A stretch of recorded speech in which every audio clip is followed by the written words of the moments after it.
झारखंड की सभी नदियों से बालू उठाव पर 15 अक्टूबर तक रोक लग गई है।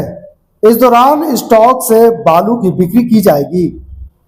वर्तमान में झारखंड राज्य खनिज विकास निगम लिमिटेड के पास 50 लाख क्यूबिक फीट बालू स्टॉक में है, जहां से आम लोगों को बालू की आपूर्ति की जाएगी। यानी इस दौरान राज्य के किसी भी नदी घाट से बालू की निकासी नहीं हो सकेगी।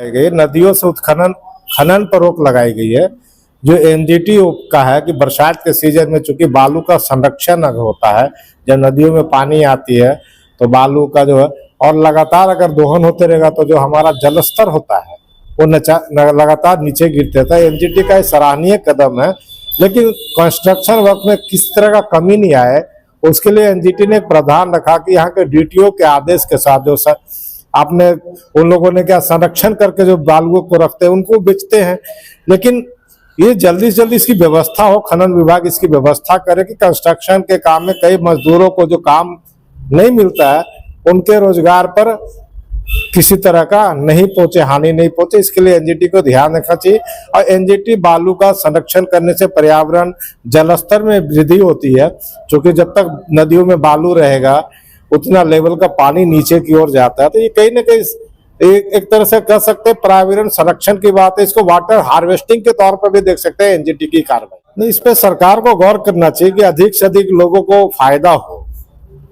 और अधिक से जितने रजिस्टर्ड हैं उनको काम करना मिलना चाहिए, उनके अनुसार काम होना चाहिए। बालू महंगा जरूर होता है, लेकिन आप देखेंगे कि गरीब गुरबा जो अभी खिंचानी खेती में अपने धान बीच में लग जाते हैं, उनका कंस्ट्रक्शन का काम नहीं चलता है। कंस्ट्रक्शन का काम बड़े बड़े घरानों का चलता है, उन लोगों का चलता है जो शहरों में चलता है, और जो आम आबादी होती है जो 80% यहाँ की आम आबादी गरीब जनता है वो अपनी खेत खलिहानों में काम करती है ताकि हम आगे की फसल उपजाए।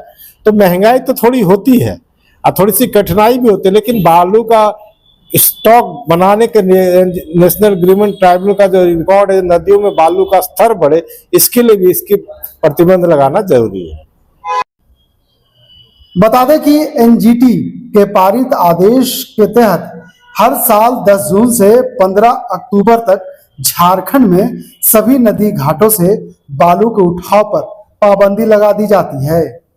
यह प्रतिबंध मानसून के दौरान नदी घाटों के पर्यावरण पर प्रभाव को कम करने के लिए किया जाता है, जिस कारण जेएसएमडीसी के मुताबिक राज्य में 444 बालू घाट चिन्हित है।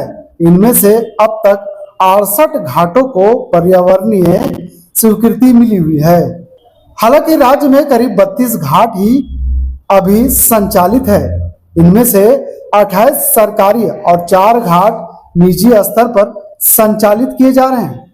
सभी सरकारी घाटों का वर्तमान में संचालन जेएसएमडीसी द्वारा किया जाता है। हालांकि बीते दिनों मंत्रि परिषद में लिए गए एक फैसले के तहत श्रेणी 2 अंतर्गत 444 बालू घाटों का टेंडर अब जिला स्तर पर किया जाएगा। टेंडर के बाद जिन्हें घाटों के संचालन की जिम्मेदारी इससे संबंधित खान एवं भूतत्व विभाग के झारखंड सैंड माइनिंग रूल्स 2025 को मंजूरी दी गई है। ब्यूरो रिपोर्ट कोयलांचल संवाद।